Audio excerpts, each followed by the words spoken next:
On va peut-être, bonjour à toutes et à tous, on va peut-être pouvoir commencer puisqu'on est tous à bord, me semble-t-il, et il ne reste pas de place. J'espère que vous allez bien, que vous êtes venus sans encombre ce matin. Mon nom est David Lacomblède, je préside un think tank, la Villa Numéris, qui promeut un modèle européen du numérique affirmant la primauté de l'humain et qui a la chance d'avoir DocaPost et Open Value pour partenaires. Open Value dont le fondateur Guillaume Leboucher est ici. C'est également le directeur général adjoint de DocaPost en charge du département IA et Data. Et il préside aussi une fondation qu'il a créée, la fondation IA pour l'école. C'est vous dire si nous sommes entre de bonnes mains sur ce sujet. J'accueille également Jérôme Baranger, qui est un universitaire, un économiste de la santé, expert en éthique. Tu as créé Good Algo, qui fournit des solutions d'évaluation éthique, mais tu nous en diras plus. Je vous dois aussi d'excuser Florence Dalcher-Buc, qui est professeure à Télécom Paris et qui est souffrante. Donc je lui souhaite, par l'intermédiaire des réseaux sociaux, un prompt rétablissement. Cette table ronde organisée avec Gaël Picard, que je salue et remercie, pose la question de l'éthique. Sachant que l'IA et l'intelligence artificielle est ce que nous en ferons très, très clairement, mais on voit bien qu'elle provoque de la fascination, de la sidération, de l'émoi et de l'effroi aussi parfois, sans doute parce qu'elle reste méconnue, et c'est autant de zones d'ombre qu'il va falloir aller mettre en lumière et éclairer. Avec Guillaume, peut-être, pour commencer, une question sur ce qu'on entend par l'éthique, qui semble un mot que l'on accole assez rapidement à l'intelligence artificielle, comme pour se rassurer en quelque sorte. Bah écoutez, bonjour à tous, ravi de partager ce moment avec vous. Alors c'est assez incroyable parce que vous venez au MDF, certains d'entre vous pour gagner un concours de code, d'autres pour découvrir soit des nouveaux langages, des nouvelles technologies, et puis vous vous retrouvez à 10h le matin, peut-être après avoir bravé les pavés parisiens sans transport en commun, à parler d'éthique, et donc on va parler certainement de philosophie ce matin. Alors pour répondre à la question David, très simplement l'éthique c'est quoi ? C'est tout simplement la manière de se comporter. Donc ça revient très loin dans les histoires anciennes, dans la philosophie. Le premier, je crois, grand ouvrage connu sur l'éthique, c'est l'éthique à Nicomaque d'Aristote, pour ceux qui ont étudié ça, qui j'ai regardé, qui est encore sur Internet, qui se lit et se découvre très bien. Et l'éthique, en fait, l'origine, c'est, si je prends le terme latin ou grec, c'est ethos. Ethos, donc, c'est savoir se comporter. Et en même temps, savoir se comporter, c'est par rapport à soi-même, par rapport à sa conscience, également par rapport aux autres. Et quand on parle d'éthique, c'est accepter aussi d'avoir un regard critique sur ce qu'on pose, à la fois dans son acte dans la société et également par rapport à la communauté, ce que va dire la communauté sur son propre travail. Vous imaginez bien que quand on parle d'éthique dans les algorithmes ou dans l'IA, ça fait résonner beaucoup de choses. Ce qui est important de comprendre aujourd'hui, pourquoi on parle beaucoup d'éthique dans l'algorithme, et je salue Gaël qui était pas loin, et le thème de la conférence de ce matin est pourquoi l'IA a besoin d'éthique. Le sujet, c'est l'IA n'a besoin de rien, parce que l'IA, ce n'est qu'une machine ou des algorithmes. Ce sont les hommes et les femmes qui choisissent de faire des développements informatiques. Et la vraie question, c'est le sens qu'il va en donner. Quand on prend l'histoire de l'éthique, c'est assez intéressant. Tous les écrits philosophiques, je ne vais pas revenir. Au XXe siècle, il y a un grand monsieur qui s'appelait Paul Ricoeur, qui a parlé de l'intention éthique. Et cette intention éthique, on va la retrouver dans la bioéthique, vrai sujet depuis l'après-guerre, dans la science, et maintenant dans le monde de l'informatique et de l'information. Vous savez peut-être pas, mais j'ai découvert ça récemment en menant des travaux de recherche sur l'histoire de l'éthique dans l'informatique des algorithmes. En fait, tout part de l'après-guerre, après les procès de Nuremberg, donc, par rapport au nazisme, où les premiers débats éthiques se sont dit mais comment, pendant la guerre, les atrocités perpétuées par la science, par les nazis, comment on pourrait mettre certaines frontières et certaines lois. La vraie question, donc, c'était effectivement de dire comment on va créer des codes. Donc, il y a pas mal de codes qui ont été portés par l'ONU, pas mal de conventions internationales. En France, on a la chance d'avoir beaucoup d'experts. un magnifique comité qui s'appelle le Comité national d'éthique et dans le numérique. Et donc, c'est ça qui, aujourd'hui, permet de réfléchir. Souvent, on nous dit, l'éthique, chacun fait un peu ce qu'il veut. D'un côté, c'est complètement vrai. De l'autre, il faut aussi se renseigner sur les pratiques qui ont lieu dans le monde du numérique depuis une cinquantaine d'années. Merci Guillaume. Alors je sens qu'il va y avoir bataille de philosophes parce que Jérôme, toi, tu en appelles à René Descartes avec une approche logique de l'éthique. C'est pas incompatible? Non, c'est tout à fait. Bonjour tout le monde, tout d'abord. Moi, je suis tout à fait d'accord avec mon voisin. Juste, ma vision de l'éthique, c'est une vision qui est beaucoup plus peut-être appliquée, applicable et pragmatique. C'est-à-dire que c'est une branche de la philosophie ou des sciences humaines et sociales, mais je considère l'éthique plutôt comme donner du sens à des actions. C'est-à-dire le but, c'est qu'il y a des dilemmes et des problématiques éthiques suivant les situations. Et l'idée, en fait, c'est de trouver un compromis, un juste milieu qui correspond en fait à quelque chose dont on tend vers le bien-être ou le bien fondé d'une action par rapport à un maximum de personnes. Un comité d'éthique, c'est pluridisciplinaire, c'est une pensée en mouvance transversale, pluridisciplinaire, et c'est toute la richesse de cette discipline et la difficulté aussi. Il n'y a pas, là où on reprend les termes de Socrate, il n'y a pas une vérité mais des vérités. Ce qui est vrai aujourd'hui n'est pas forcément vrai demain ou hier. L'éthique en France n'est pas la même qu'aux États-Unis, en Chine, au Japon, même en Europe, dans certains pays, parce que en fait, l'éthique, c'est influencé, impacté par du contexte géopolitique, religieux aussi, les mœurs, les conflits, les comportements, d'un point de vue économique. Et c'est là où en fait, qui diffère par rapport peut-être au droit, qui met un peu plus de temps à légiférer et qui soit chronophage, c'est aussi une régulation, mais c'est une régulation dans le temps qui est flexible. C'est toute la richesse de l'éthique. Souvent, le droit s'alimente justement sur les réflexions et les pensées éthiques pour faire évoluer leur cadre réglementaire. Alors, ce qui est important, moi, j'aime bien dire que l'éthique, finalement, c'est une boîte à outils comme une boussole. Une boussole avec les 4 points cardinaux qui donnent un sens, une orientation. J'aime le mot sens parce que le sens, finalement, d'un point de vue étymologiquement parlant, il y a 3 significations. C'est le sens, les 5 sens de l'être humain, finalement, et on voit que les différents principes éthiques, les valeurs humaines qui sont associées à l'éthique, finalement, on les retrouve aussi dans tout ce qui est associé à ce que fait l'être humain, et ce qu'il est en tant que personne, en tant qu'espèce humaine, et qui nous différencie justement des machines. Et c'est ça qui est aussi important. Et c'est aussi le sens des mots. Et c'est ça qui est aussi qui a toute cette signification, la signification et le sens, le chemin que vous allez prendre, l'orientation. Donc vous voyez bien toute la symbolique autour de ça. Donc si vous voulez, il y a 4 principes éthiques qui sont assez fondateurs, qui sont universels, qui ont été constitués pour la première fois en 2001 par Bosch and Childrens, qui sont le principe de bienfaisance, de non-malfaisance, justice et tout ce qui est aussi d'autonomie. C'est un peu ces 4 points cardinaux, mais comme l'a très bien dit mon voisin, c'est, si vous voulez, qu'on est vraiment... Il y a un socle commun, mais après, à chacun d'avoir sa propre éthique, mais avec des principes qui sont universels. Ça, c'est important.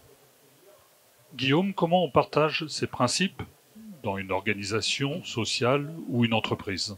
Alors déjà, vous voyez que ça démarre très fort. Hein. On vous parle de Paul Ricoeur, d'Aristote, de Socrate. Alors justement, comment passer un petit peu finalement des grands socles communs de savoir humain, hein, et je suis complètement aligné sur ce qu'a dit Jérôme sur les 4 grands principes de l'éthique. Et si on essaie de se situer dans le temps à partir de 2000, à partir de quand les entreprises se sont posées la question de l'éthique? Donc c'est vraiment dans les années 2000, à partir de ces 4 principes.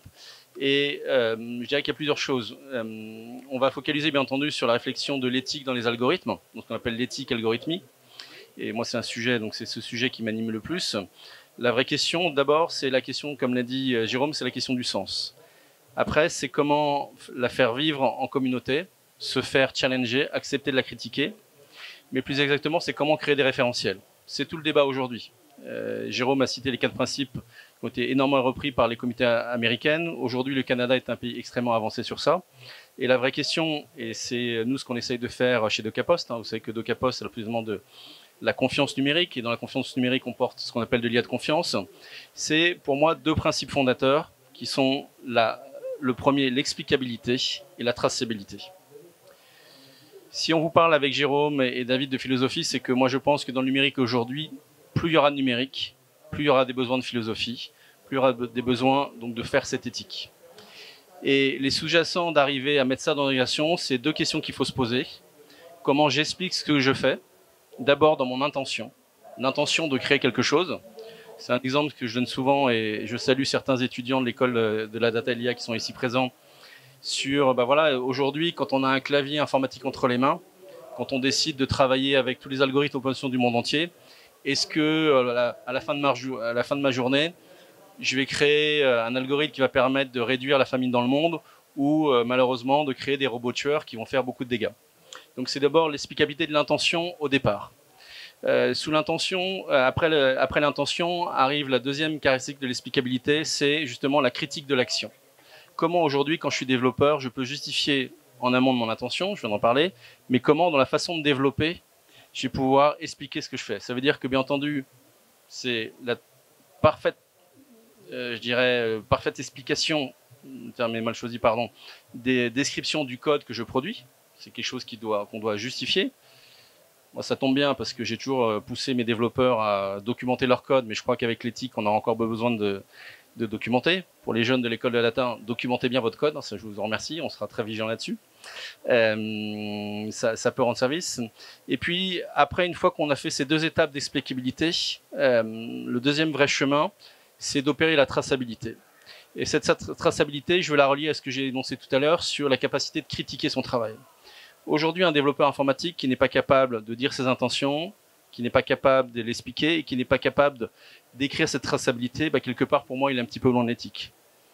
Peut-être que son intention n'est pas de créer des algorithmes contre le bien commun.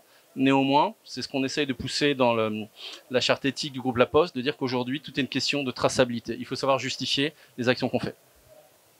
Alors Jérôme, décrire, expliquer, toi tu nous dis, en plus on peut le visualiser, et c'est d'ailleurs tout l'objet de l'entreprise que tu as créée, Good Algo, que de développer des tableaux de bord. Est-ce que c'est aussi simple que ça? Non, non, comme je vous ai dit, en fait, c'est assez complexe. Déjà, il faut remettre d'un point de vue historique la discipline de l'éthique appliquée au digital. Il faut savoir que c'est une discipline qui est assez récente, qui a, quand j'ai effectué ma thèse doctorale à l'Université de médecine de Marseille à l'époque, c'était en 2009-2012, associer ces deux disciplines, donc les sciences humaines et sociales et la technologie, on va dire, les sciences dures, c'était totalement antinomique. Pourquoi? Parce que les siècles des Lumières est passé par là, parce qu'ils cloisonnaient les choses avec l'encyclopédie, parce qu'il fallait se spécialiser dans une discipline. Et en fait, là où la société a mis des murs, finalement, nous, on a essayé de mettre des ponts et des passerelles, parce que le numérique, à l'instar de l'éthique, c'est transversal. Ça impacte toutes les sphères de la société, mais aussi de l'entreprise, des usages, des conceptions. Et donc, du coup, il faut faire cette passerelle-là, c'est important. Et moi, ce qui m'a animé depuis toujours, c'est de rendre l'éthique appliquée et applicable. Et pour cela, j'avais repris un peu une autre citation finalement de Léonard de Vinci, qui disait « il faut faire pour penser et penser pour faire ». Et l'idée, c'était de se dire il faut peut-être numériser pour moraliser et moraliser pour numériser. Et en fait, l'idée, c'est ça. C'est-à-dire que quand on prend un projet digital, on le voit qu'un projet numérique, c'est pas uniquement de la data. C'est-à-dire que ça alimente par les données les algorithmes, mais la data, si elle n'est pas exploitée par des algorithmes, un système algorithmique, ça ne sert pas à grand-chose. Et un algorithme, c'est un moteur dans la voiture, si ce n'est pas alimenté par de l'essence ou par de la data, ça ne sert pas à grand-chose non plus. Et ce qui est très important, quand on essaie d'importer de l'éthique au sein d'un projet numérique, pour un concepteur ou un développeur, il faut avoir une vision totalement pas en silo, mais transversale. C'est-à-dire qu'il faut poser des questions à la fois autour des questions sur la data. Comment est-ce qu'elle est intègre, de qualité, comment elle est sélectionnée, sa source. Parce qu'au bout d'un moment, on ne sait même plus le sourcing d'où ça vient, au niveau des cohortes. En termes de qualité, ça c'est une chose. Est-ce qu'elle est accessible ou pas? Après, il faut poser des questions, ce que j'appelle, c'est un deuxième niveau d'éthique, l'éthique de l'algorithme. Là, c'est toutes les questions autour de l'algorithme en tant que tel. Est-ce qu'il est robuste, interprétable, fiable? Est-ce qu'il a des biais? de cognition, des biais statistiques, etc. Ça, c'est un troisième niveau. Il y a un quatrième niveau, c'est l'éthique des systèmes. Les systèmes, c'est quoi? C'est les interfaces homme-machine. Est-ce qu'il est ergonomique? Est-ce qu'il est performant? Est-ce qu'il est adaptable à l'utilisateur? Ça, c'est des questions qu'il faut se poser. Il y a aussi l'éthique de l'environnement contextuel, parce qu'en fait, surtout quand c'est de l'IA, parce que l'IA, moi, je le considère un peu, une vision peut-être un peu néo-darwinienne, que c'est comme un organisme vivant, auto-apprenant, qui interagit de plus en plus avec son environnement, son infosphère, on va dire, et donc du coup, les biais qui peuvent être mineurs au début peuvent être majeurs ou être modifiés au fur et à mesure. Et ce qui est important, et je rejoins tout à fait Guillaume, c'est l'esprit de le faire évoluer, de suivre dans le temps. Pourquoi? Parce que quand c'était un système d'information qui était un peu figé, finalement, ça pose pas trop de problème. Il n'était pas trop sensible à l'impact de l'alimentation des datas nouvelles qu'on va lui apporter. Mais là, on voit bien que ce monde est de plus en plus datafié en termes de notation. Et donc, du coup, l'IA va être évolutive et complexe de plus en plus. Et donc, ce qui est important, c'est, on parle souvent, nous, en éthiciens, de l'ethics by design. C'est-à-dire, dès la conception d'un projet digital, il faut y incorporer, et Guillaume l'a très bien dit, tout ce qui était des préconisations et des recommandations éthiques dès la conception d'un projet. Un projet, pour être conçu, il faut qu'il soit pluridisciplinaire avec des tiers de parties, des développeurs, mais aussi des corps de métier, des futurs utilisateurs aussi, pour répondre aux attentes et aux exigences des personnes qui vont l'utiliser, professionnels et non professionnels de la société. Ça, c'est important. Mais au-delà de ça, il faut se projeter pour de l'IA, c'est ce que moi j'appelle la notion d'ethics by evolution. C'est-à-dire que dans le temps, dès la conception, mise en place, usage et suivi d'un projet digital, il faut lui incorporer un encadrement, une régulation éthique qui évolue dans le temps aussi. Dernier point, j'ai parlé d'éthique de l'environnement, donc contextuel, hein, ça peut être écologique, environnement durable, mais aussi religieux, social, économique, politique, parce que tel ou tel projet digital d'IA ou non IA, en plein Covid, avant, après, en pleine guerre ukrainienne ou pas, eh ben, ça n'a pas le même impact. Donc ça, c'est aussi à prendre en compte. Comment vous le faites évoluer? Et il y a 3 autres familles d'éthique qui peuvent être aussi à interpréter, aussi et à développer en analyse d'un projet digital, qu'il soit éthique ou pas. C'est autour des décisions et des pratiques et de la condition humaine. On prend le phénomène un peu de ChatGPT pour de l'IA générative en termes de texte, se pose la question d'un point de vue sociétal de la condition humaine, en quoi ça va impacter le comportement, les métiers, l'éducation de la société, d'avoir un tel outil. Pour moi, c'est une version 2 ou 3.0 de la calculatrice qu'on intègre à l'école. On apprend toujours à l'école, dans les petites classes primaires, comment on fait ces règles de multiplication, les divisions, etc. Mais c'est pas pour le faire toute sa vie. C'est juste pour exercer son cerveau à la logique mathématique, de la gymnastique. Mais dès le collège, moi j'ai mes neveux et nièces qui sont maintenant en collège ou en lycée, c'est la calculatrice. Et c'est tout à fait normal. Donc juste pour finir, je dirais, quand j'interviens dans les écoles, ne refusez pas la pratique de ChatGPT ou de ce qui va arriver, parce que ça va être quelque chose qui va être au quotidien. Il vaut mieux prendre du temps pour savoir bien l'utiliser, avec les limites et les atouts et les apports. Après, garder l'enregistrement, ça. Mais je veux dire, il faut faire évoluer aussi le système d'éducation, et l'éthique est là aussi pour faire évoluer les choses aussi. Il y aura interrogation hein, à la fin, soyez rassurés. Plus sérieusement, d'ailleurs, vous pouvez poser des questions, bien sûr. Hein, je vous propose une méthode qui a fait ses preuves. Vous levez le doigt, on vous donne un micro et vous posez la question. N'hésitez pas et faites-le assez tôt dans le débat parce que le temps nous sera compté. Qui parmi vous a déjà utilisé au moins une fois ChatGPT?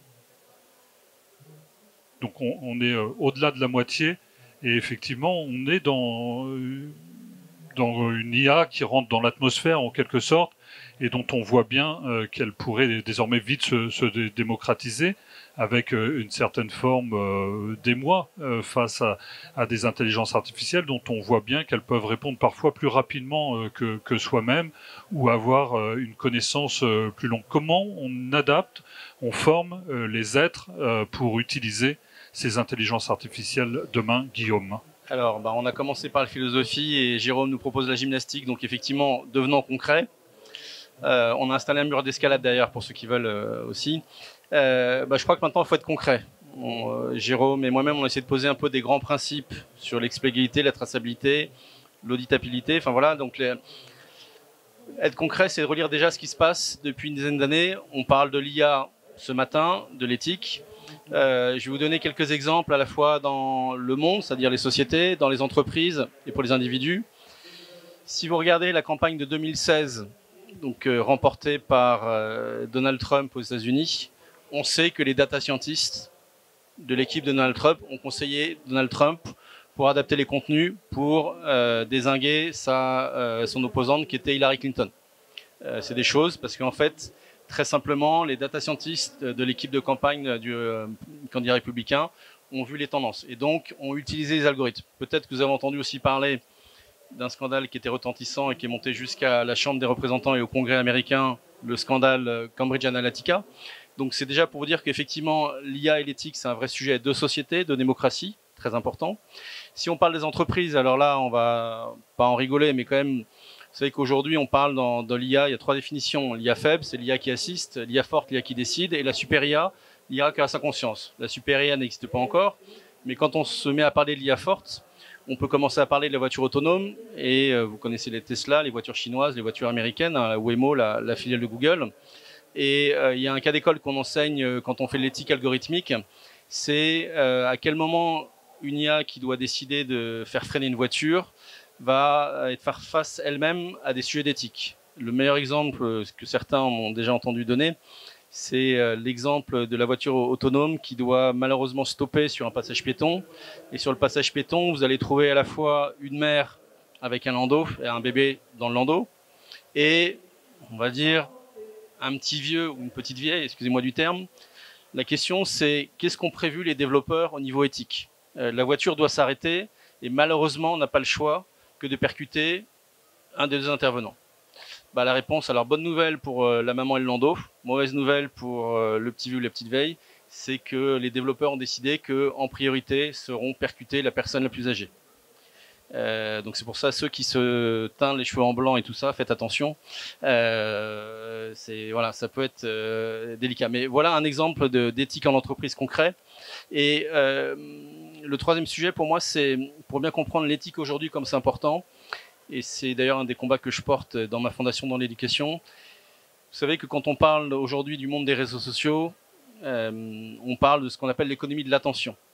Comment les algorithmes aujourd'hui, dans cette IA faible, assistent notre quotidien. Alors quand l'IA m'assiste pour optimiser mon temps de trajet, pour me rendre à un rendez-vous, c'est plutôt une bonne nouvelle, surtout en temps de grève. Néanmoins, on se rend compte que depuis 10 ans, les réseaux sociaux, est-ce que cette économie de l'attention ont créé beaucoup d'addictions. Je vais citer aucune société ni américaine ni chinoise, mais vous avez qu'à lire la presse aujourd'hui. Tout ce qui se passe aujourd'hui à travers certains réseaux sociaux qui ont changé de nom américain ou d'autres qui sont un peu plus asiatiques, on est vraiment au cœur du débat éthique. Est-il éthique qu'un algorithme puisse décerner en moins de 10 secondes le genre sexuel d'une personne?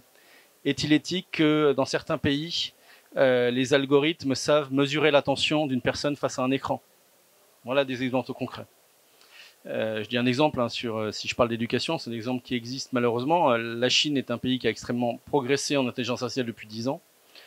Et ils en ont mis partout, des algorithmes, y compris pour mesurer l'attention des élèves dans les classes.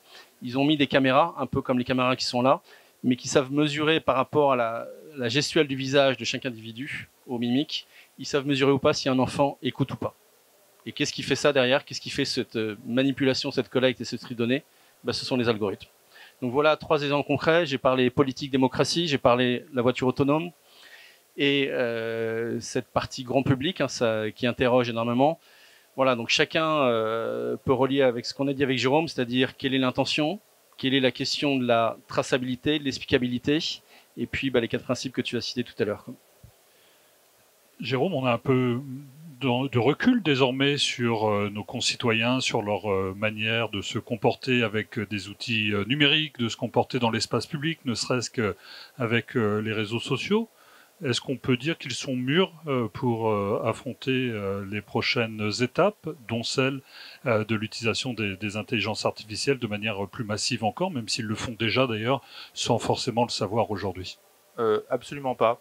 Enfin, sans dédramatiser, mais en fait, ce qu'il faut savoir, c'est que pourquoi il a fallu presque 20 ans pour que la tendance de dire il faut mettre de l'éthique maintenant, un peu comme l'environnement durable il y a quelques années dans les entreprises, il y a une prise de conscience qui a été faite, mais avec 20 ans de retard. Parce qu'en fait, c'est tant que l'usage, moi je crois beaucoup à la valeur d'usage de la technologie. Parce que finalement, tant qu'une technologie, on parle de la blockchain, etc., de concepts et tout, mais tant que ça n'impacte pas le quotidien d'une personne, d'un professionnel de santé, ou pour la médecine ou pour ailleurs, finalement, on le prend pas au sérieux, ou on se dit bah ça ne nous impacte pas, et on regarde pas, on se projette pas dans le temps en réfléchissant aux répercussions, à l'impact que ça peut avoir pour soi, pour son métier, ou pour la société dans l'ensemble. Et en fait, l'esprit du principe de précaution, c'est ça. C'est se dire, bah, pourquoi vous voulez réfléchir aux enjeux, aux risques éthiques, si vous ne pouvez même pas vous projeter sur les conséquences que ça peut avoir, parce que finalement, ça ne vous impacte pas dans votre quotidien. C'est tout à fait naturel de raisonner comme ça. Donc, je vous donne un exemple. Bon, moi, je suis originaire plutôt là, en ce moment à Toulouse, donc c'est plutôt l'aérospatiale et l'aéronautique. Donc, je peux vous faire la même chose, pas avec la voiture autonome, mais avec l'avion autonome. C'est quelque chose qui peut faire peur, parce qu'il y en a qui n'aiment pas du tout voyager en avion, parce que c'est le mythe d'Icare, je ne sais pas, en disant, alors que c'est presque le transport le moins risqué au monde, quoi. Donc ça, il faut prendre en conséquence. J'ai un de mes neveux qui vient d'avoir, il y a quelques années, il y a 1 an, son pilote de brevet d'avion. Et il me disait, mais Jérôme, donc ils font beaucoup de simulations hein, en essais réels, etc. Et il me disait, mais Jérôme, il y a encore... tu sais que moi, j'ai appris sur une simulation où en fait, c'est l'avion qui, à 95%, est autonome du démarrage à l'atterrissage du trajet. Et c'est tout à fait normal en fait, parce que c'est très facile. La voiture autonome, sur l'autoroute, peut-être qu'on la verra et qu'elle sera performante et ça fonctionnera. La voiture autonome en ville, avec tous les paramètres totalement inappropriés ou qu'on ne peut pas réfléchir ou on ne peut pas y penser, je pense que ça va être très très compliqué.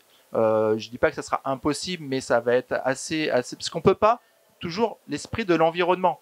On ne peut pas anticiper et encadrer tout l'environnement possible imaginable pour réfléchir à comment la voiture ou le moyen de transport va réagir pour telle ou telle situation. L'avion, bah, le cadre environnemental est totalement facile à maîtriser. Finalement, on peut vite paramétrer.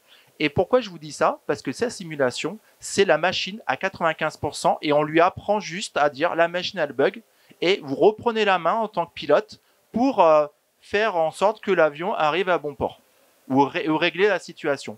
Il y a encore 1 an et demi, 2 ans, c'était l'inverse.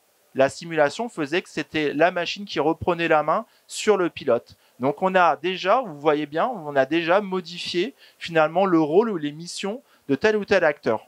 Alors, on parlait de... Il est clair que demain, si on prend un avion et qu'il n'y a pas de pilote à bord, le sentiment de sécurité ne sera pas le même, quoi qu'il arrive, oui. Et quel que soit le niveau de sécurité. Et donc, il y a un facteur rassurant d'avoir des humains, et sans recours humain, effectivement, il y a un rejet de la technologie. Mais est-ce que je pense que c'est plutôt rassurant d'un point de vue de son inconscient.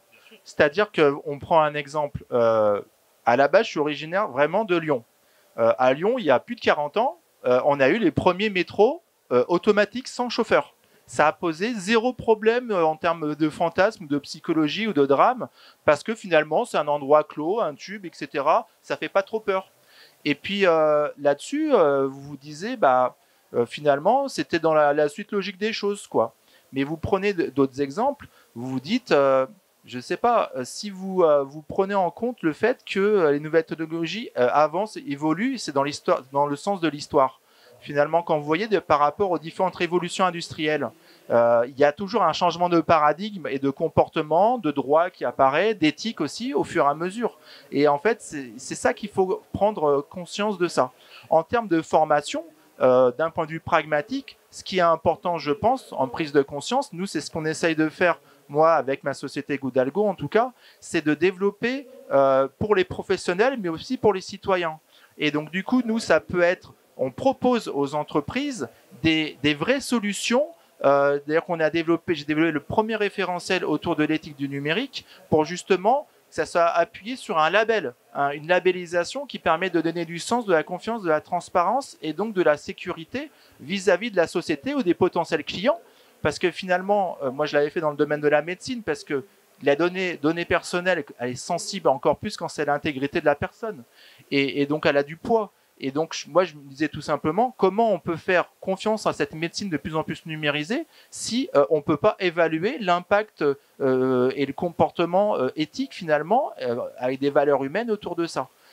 Ça peut être aussi des formations, oui. Vous avez une question ? Et puis après, on embrayera sur les entreprises et la manière dont elles le prennent en main, les choses. En fait, je me permets de vous arrêter parce que je pense que toute la discussion qu'on est en train d'avoir, elle tourne autour de plutôt comment est-ce que la société peut faire de l'éthique autour de l'IA. Je pense pas tant comment est-ce que l'IA elle-même est-elle éthique. Voilà. Moi, par exemple, une question toute bête que je me poserais, est-ce qu'on a posé cette question, par exemple, tout simplement à ChatGPT? Est-ce que si je posais la question à ChatGPT, pourquoi l'IA a-t-elle besoin d'éthique, est-ce que vous êtes allé chercher cette réponse-là? Est-ce que vous l'avez fait vous-même? Non, pas encore. Alors, moi, je crois qu'il y a deux choses. La vraie question, c'est... Moi, je considère que ChatGPT est un outil d'aide. Donc, il n'y a pas de sens à demander à une machine sa question d'éthique parce qu'on n'est pas dans une IA qui pense. Donc, quelque part...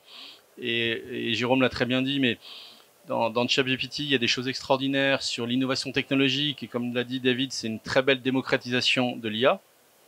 Moi, ça fait 7 ans que je travaille sur ce qu'on appelle l'économie des transformers. C'est le T de GPT.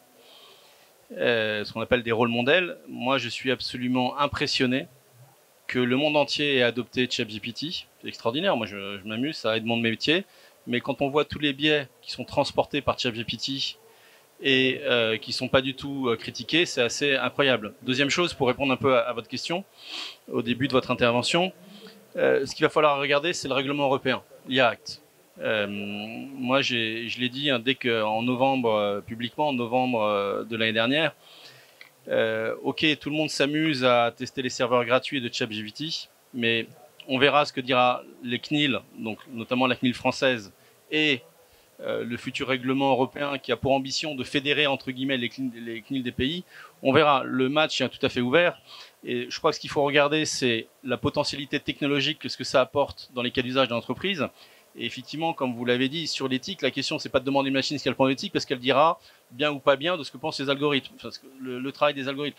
La vraie question c'est quel type de société on veut. Moi, je reviens sur mon exemple de l'économie de l'attention. Et pourtant, je pense que justement, vu que, par exemple, un outil comme ChatGPT va mettre l'emphase sur ce que la société va penser et mettre, de manière un petit peu plus générale, ça serait intéressant de savoir ce qui peut en ressortir. Ah bah, moi, j'avais proposé très concrètement, on a fait un collège scientifique pour la pandémie. Chaque pays a fait son propre collège scientifique. Pourquoi? Quand on a des belles innovations, et pourtant, moi, je sais que je suis vraiment pour l'innovation. Quand il y a des changements de paradigme, pourquoi on ne se donne pas 3 mois de moratoire, qu'on ne crée pas un collège scientifique de 250 experts? Il y en a beaucoup ici aujourd'hui. Et je salue les gens d'Aleia qui essayent de développer aussi cette IA éthique sur un traitement de données souverain et tout ça. Pourquoi on ne se donne pas les moyens pendant 3 mois de mettre, je veux dire, en frozen zone, donc au frigo, et après, une fois que les experts ont regardé, pourquoi on ne l'ouvre pas au public? Vous voyez, c'est des choses qu'il faut regarder. Mais c'est pas facile à expliquer tout ça. Oui, mais là, alors, tu parlais de l'IA Act. Ça tombe de rue, si je puis dire. Les pouvoirs publics ont pris les devants, en quelque sorte. Quand on est dirigeant d'une entreprise, comment on s'empare du sujet concrètement? Qu'est-ce qu'on met en place pour élever son entreprise et ses collaborateurs? Alors moi, je pense qu'il y a deux choses. Il y a déjà une réflexion globale où les dirigeants doivent inciter d'abord à ne pas interdire, mais à expérimenter. Mais je dis bien expérimenter, c'est-à-dire pas industrialiser, c'est-à-dire tester, faire cette exploration. On fait beaucoup dans l'IA. Et deuxièmement, effectivement, c'est de rentrer dans la mise en place des principes que nous avons énoncés. Les grands principes de la technologie humaine qui sont quand même repris depuis 50 ans, depuis la Seconde Guerre, que j'ai évoqué tout à l'heure, et de se dire que comment on garantit la primauté humaine, comment on garantit cette explicabilité, comment on garantit les conditions de l'affaire. J'ai parlé de l'économie de l'attention. On peut aussi parler de l'économie des travailleurs pauvres autour de l'IA. Je ne cite personne, mais combien de big tech aujourd'hui utilisent les services des pays les plus fragiles pour étiqueter des images et ce type d'action. Alors après, on peut dire que ça crée toujours des emplois, il n'y a pas de sous-emploi, on est complètement d'accord, mais c'est dans les conditions qui sont faites. Donc voilà, donc les questions, c'est de dire, voilà, entreprendre des vrais débats de réflexion.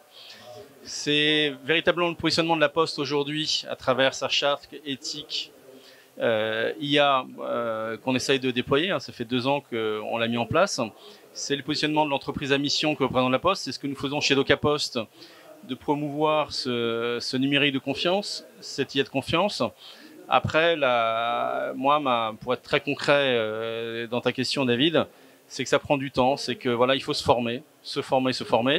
C'est pour ça que, avec Anerio, nous avons décidé de créer pour l'école de l'IA des cours d'éthique algorithmique. C'est pas pour se dire qu'on a envie de faire la philosophie. Vous voyez bien, ce matin, vous venez pour un événement technologique. On n'arrête pas de parler de philosophie. On parle de Léonard de Vinci. Et moi, je dirais juste une phrase pour paraphraser ce qu'a dit Jérôme en citant Léonard de Vinci. C'est Jean Guiton qui disait: il faut penser en homme d'action et agir en homme de pensée. Voilà le travail aujourd'hui de ce que c'est qu'un développeur, quoi. En tout cas, ça m'invite quand même à vous dire qu'il faut rester développeur, quoi.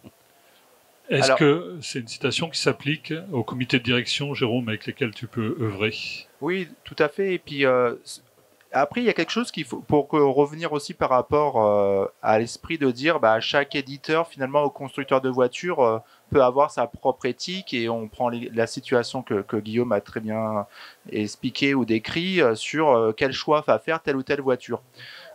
J'ai envie de dire aussi, à un moment donné, je pense sincèrement que ça va être la loi du marché qui va faire en sorte que telle stratégie éthique par rapport pour les transports autonomes ou pas, vont se déployer ou pas. Je vous donne un exemple tout bête. Demain, il y a 2 marques, sans citer différentes, de voitures qui construisent leur propre éthique sur la sécurité ou pas, est-ce qu'ils privilégient le dégât matériel de la voiture ou l'espèce humaine en tant que dans l'habitacle ou en dehors. Admettons, ils préfèrent dire c'est le nombre de personnes qui peut éviter un accident ou la mort qui va être mis en avant, au détriment peut-être des mêmes propriétaires du véhicule. Moi, personnellement, pour le même prix, je suis pas égoïste, mais tu penses normalement à ta famille et à toi. Entre dire, ok, des gens que je ne connais pas du tout, je vais peut-être préserver leur vie, mais moi, je risque de me prendre un platane et mourir. Est-ce que je vais prendre pour le même prix cette voiture-là, où j'ai moins de chances d'avoir de la sécurité qu'une autre? Je pense qu'à un moyen terme, ils vont voir que leurs ventes vont commencer à baisser par rapport à leurs concurrents. Donc ça va aussi, alors c'est un peu totalement pragmatique, mais je pense aussi qu'il y aura aussi une déviance aussi de l'éthique qu'on peut faire de telle ou telle entreprise en fonction de ça. Et comme ça va être, je pense qu'on reprend l'esprit de d'explicabilité, il va falloir pour que chaque transport autonome ou d'autres choses de système d'information qui est comme un cahier des charges, finalement, une documentation, on en a dit, où en disant, à savoir à laquelle sauce on va être mangé, entre guillemets, et ça va être même dans l'AI Act, quelque chose qui va être totalement imposé, et c'est tout à fait normal. Et donc, du coup, je pense qu'à un moment donné, la loi du marché va aussi réguler ça. En bien ou en mal, ça c'est un autre débat. Quand on parle de formation, moi, au sein des entreprises, on nous demande de plus en plus, nous, on veut incorporer. C'est souvent, ça doit venir des COMEX, des directions, d'un point de vue de la stratégie, en disant, nous, on veut incorporer véritablement de l'éthique au sein de nos projets digitaux, associés à des valeurs qui nous ressemblent, c'est notre reflet de notre entreprise et qui portent. Nous, on les aide, avec mon entreprise, en tout cas, et mes collaborateurs, à créer même un département de l'éthique du numérique. Il faut savoir qu'il y a quelques années encore, c'était la RSE, le juridique, qui portait finalement tout ce qui était la compliance et puis l'éthique de l'entreprise, notamment dans le numérique. Et de plus en plus, une tendance de la société civile fait qu'il y a une vraie demande, parce qu'ils comprennent que le juridique, c'est une chose, l'éthique, c'est une autre, c'est complémentaire, mais c'est pas du tout au même niveau. Il y en a un qui est beaucoup plus transversal et systémique que le juridique, qui peut être un peu plus cloisonnant. Mais les deux sont indispensables. Et donc, du coup, comment ils font? Ils essaient de se former. Il n'y a pas, je prends ma casquette universitaire, il n'y a pas de formation, et le profil d'éthicien, d'un point de vue universitaire, n'existe pas. Parce que l'université, je peux critiquer parce que du coup, je suis chercheur associé et c'est pas mon employeur, c'est une grande bureaucratie. ça prend du temps. Donc, c'est avec des fondations comme celle de Guillaume, où nous on fait des formations aussi privées, où on aide à créer, c'est quoi le futur Digital Ethics Officer. C'est quelque chose qui se développe de plus en plus. Et donc, c'est un nouveau métier qui apparaît qu'il faut développer et donc il faut constituer. Je ne dis pas que l'université va prendre ça en compte et il y a les premiers DU qui sortent dans ce niveau-là. Donc après, il y a beaucoup de sensibilisation, d'éducation, de formation au sein des entreprises, de la société civile. J'essaie d'écrire des bouquins un peu vulgarisés, etc., parce qu'il y a une vraie prise de conscience aussi. Je pense que d'un point de vue éducationnel, c'est important. On parle de la terminale, de Platon, etc., pour la philosophie. Mais je pense qu'il faut aussi parler de Python, sans faire de jeu de mots, sur le langage. C'est-à-dire que pas pour pouvoir tous savoir développer plus tard, parce que certains métiers n'auront pas besoin de développer, mais ça va être indispensable, je pense, dans les années à venir, où vous aurez forcément des interlocuteurs ou des collaborateurs que eux, ça sera leur langage à eux. Et donc, il va falloir les comprendre aussi pour mieux les faire travailler ensemble. Et je pense que, pour moi, le langage Python ou les autres langages de développement, ça devrait être comme une troisième langue ou une quatrième langue étrangère qu'on apprend au lycée, et c'est un prérequis. Après, à partir de ça, ce qui est important, c'est de former, je vous l'ai dit, faire des ateliers de formation, de sensibilisation. Nous, on les aide à développer leur propre charte éthique. Mais une charte éthique, c'est bien beau, mais il ne faut pas que ça soit juste un effet d'annonce. Sinon, c'est facile. Et puis, le côté qui est important, c'est le rendre applicable, c'est le décliner en action. Et donc, faire des guides de bonne pratique, pragmatiques. Et après, on peut développer des processus. Nous, on développe avec les entreprises des solutions d'auto-évaluation, donc des solutions digitales qu'on met à disposition des entreprises, comme des tableaux de bord qui permettent de suivre le futur Digital Ethics Officer. C'est bien de créer cette discipline. Mais si derrière, vous avez le chauffeur, mais vous n'avez pas la voiture à lui mettre à disposition pour qu'il travaille bien, c'est quoi l'intérêt? Et donc, nous, c'est ce qu'on essaye de faire dans son quotidien, de lui apporter ces outils qui permet d'automatiser, parce que les grands groupes, ils n'ont pas uniquement une solution d'IA ou un projet digital, ils en ont une centaine, voire 1000. Et donc, du coup, il va falloir qu'ils suivent au fur et à mesure. Et puis, comment combattre le numérique sans faire du numérique. Il faut aussi s'appuyer pour automatiser aussi les choses via des modélisations qu'on peut faire qui évoluent dans le temps. Vous voyez, il y a plein de choses qu'on peut faire, que ce soit un système les faire rentrer dans un processus de labellisation aussi. C'est important. Pourquoi? Moi, je m'en suis aperçu, mais même dans des startups, parce que les startups elles peuvent être peu nombreuses, et on voit qu'en fait, ils travaillent en silo. Et puis le responsable de la startup ne sait même pas, son développeur, comment il a conçu telle ou telle application. Et il me dit, ah, mais tu as fait ça? Parce qu'en fait, un processus de labellisation, l'important pour répondre à toutes les questions, il faut que ça soit des professionnels de métiers différents ou d'abords différents qui permettent de répondre aux questions. Et donc, du coup, on leur force à faire un groupe de travail pluridisciplinaire où ils ne sont pas habitués à travailler ensemble. Je fais très court. Et donc, du coup, c'est aussi ça la vertu. Projet transversal, il faut qu'on y réponde avec des acteurs transversaux.